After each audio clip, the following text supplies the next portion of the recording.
A high dopamine level can lead to more risk-taking, addictive behaviours and mental health disorders. If anyone's ever called you an adrenaline junkie, or your personal mantra is too much is not enough, too much dopamine might be a problem for you. Dopamine is a major neurotransmitter, and it plays a role in mood, sleep, learning, memory, and the ability to focus and motor control. It's your motivation molecule. It helps you get going in the morning and to accomplish what needs to be done throughout the day. It's in charge of your brain's pleasure and reward system, and it's an integral factor in addictions. As with any brain chemical, you want it to be in the sweet spot of having just the right amount.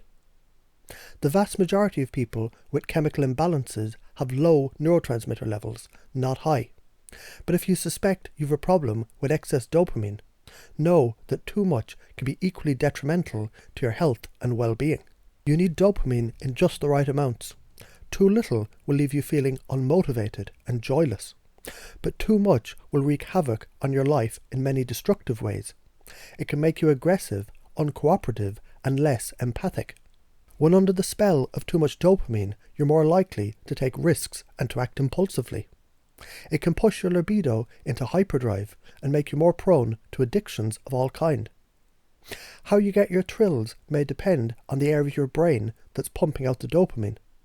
This is why some high dopamine people thrive on making money, while others turn to extreme sports. Excess dopamine plays a role in several mental health disorders.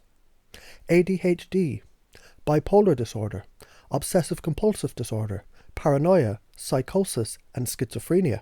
Many of these disorders are treated with dopamine antagonists, prescription drugs that work by blocking the dopamine receptors.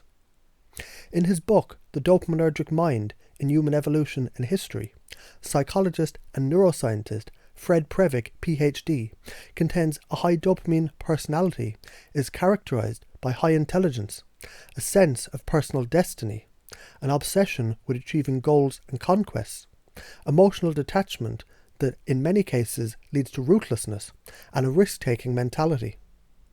He contends too much dopamine can push people over the fine line between genius and madness. But nowhere does the excess dopamine play a more destructive role than with addictions. Dopamine is the reward neurotransmitter, and it tells your brain that you want more of something. It's released when you take an action that helps to ensure your survival, like eating, drinking, having sex, or making money. Neuroscientist John Coates revealed in his best-selling book, The Hour Between Dog and Wolf, that natural activities temporarily raise dopamine by 50 to 100% over baseline levels, but addictive substances increase dopamine much higher. Nicotine can increase dopamine by 200%, cocaine by 400%, and amphetamines by an astounding 1000%.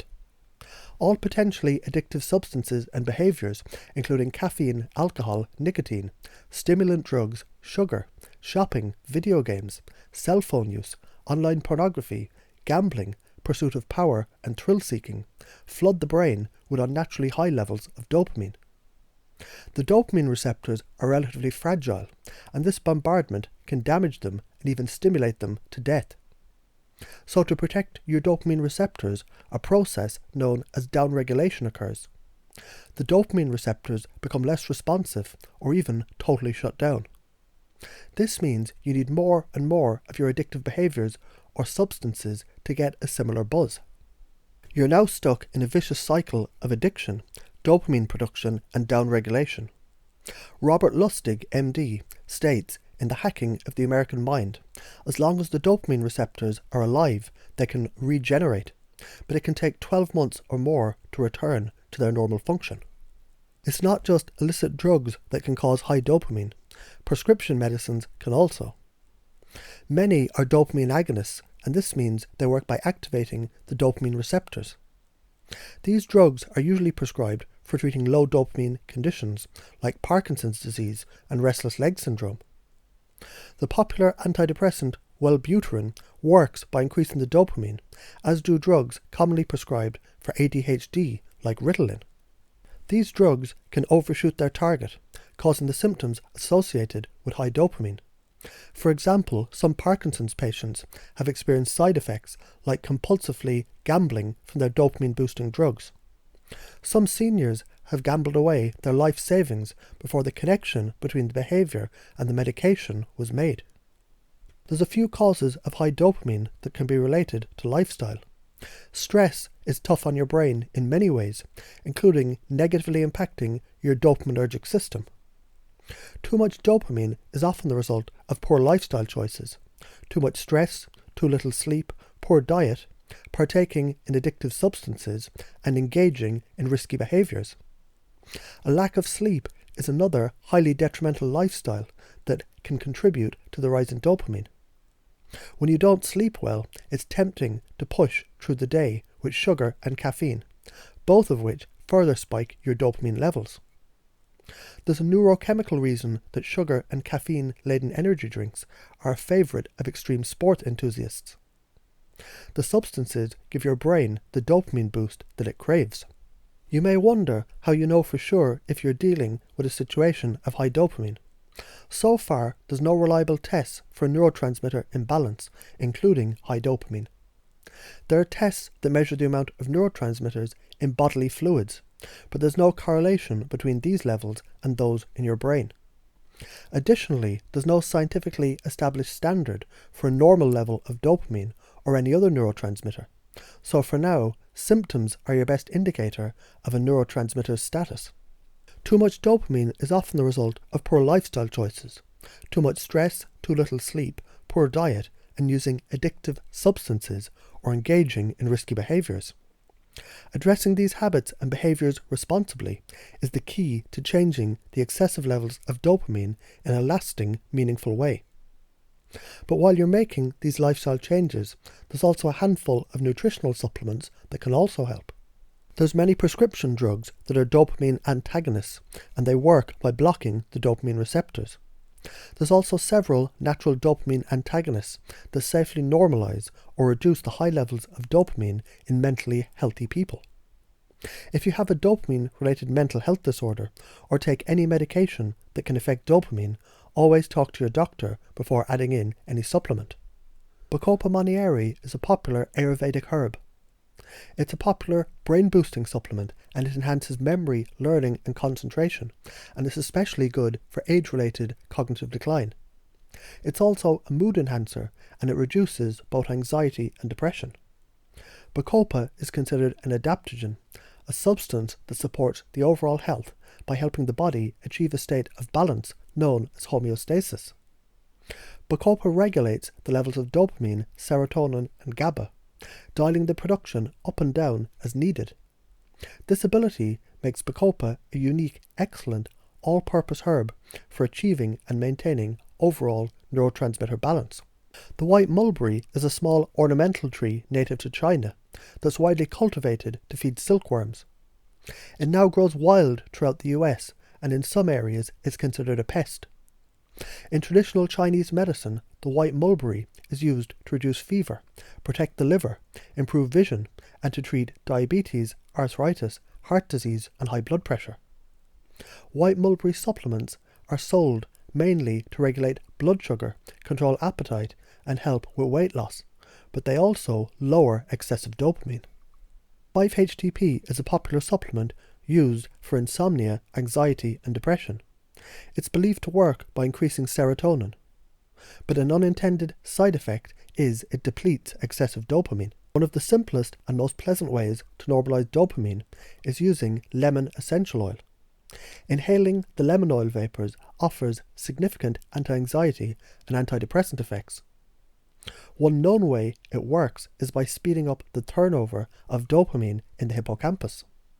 The Noni Fruit comes from a small evergreen tree that grows in volcanic soil of the South Pacific. In traditional medicine, it's considered a natural cure-all, and is used to treat colds, flus, diabetes and high blood pressure, as well as depression and anxiety. It's undoubtedly a nutritional powerhouse, and it also happens to lower dopamine. You can buy it as a juice or take it in capsule form. Magnolia Bark is a bitter herb that's used in traditional Chinese and Japanese medicine to treat asthma, headaches and gastrointestinal disorders. It's a relaxant and it's good for stress relief, anxiety and depression. It's considered a nootropic and it protects the brain from oxidation and inflammation. This dopamine inhibitor is available in capsules, as a liquid extract or a dried powder or a tea. Licorice root is most popularly known as a flavouring, sometimes used in candy. It also has a long history of medicinal use, both in traditional Chinese and Ayurvedic medicine. It's used to treat digestive disorders and ulcers. Licorice contains many bioactive compounds, one of which blocks the production of dopamine, and it's now being studied as a possible antidote for cocaine abuse. The US FDA warns food containing licorice should be consumed in moderation, as high doses can cause problems. And licorice should not be mixed with certain medications, so talk to a doctor if you're taking any medications. There's evidence that an excess of dopamine can cause a vitamin B6 deficiency. This makes sense when you consider vitamin B6 is a cofactor that's required for the synthesis of dopamine. So if you feel you've too much dopamine, consider a vitamin B6 supplement. You should avoid using hollow root and moonseed, as these are considered poisonous. Also make sure you aren't inadvertently taking a supplement known to increase dopamine. Avoid amino acid formulations that are high in tyrosine, since this is the main building block of dopamine. Other common supplements that can increase dopamine include curcumin, tryptophan, SAMe, and ginkgo biloba.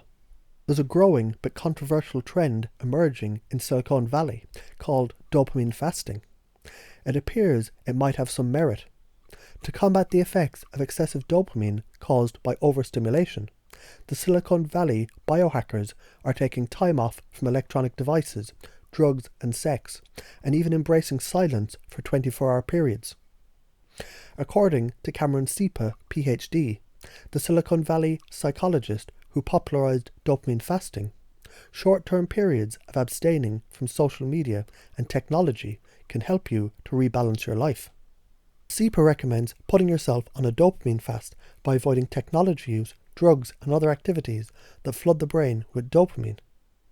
There's some debate as to the best schedule for this, as some think it can take months, if not longer, for the dopamine receptors to repair and resensitize.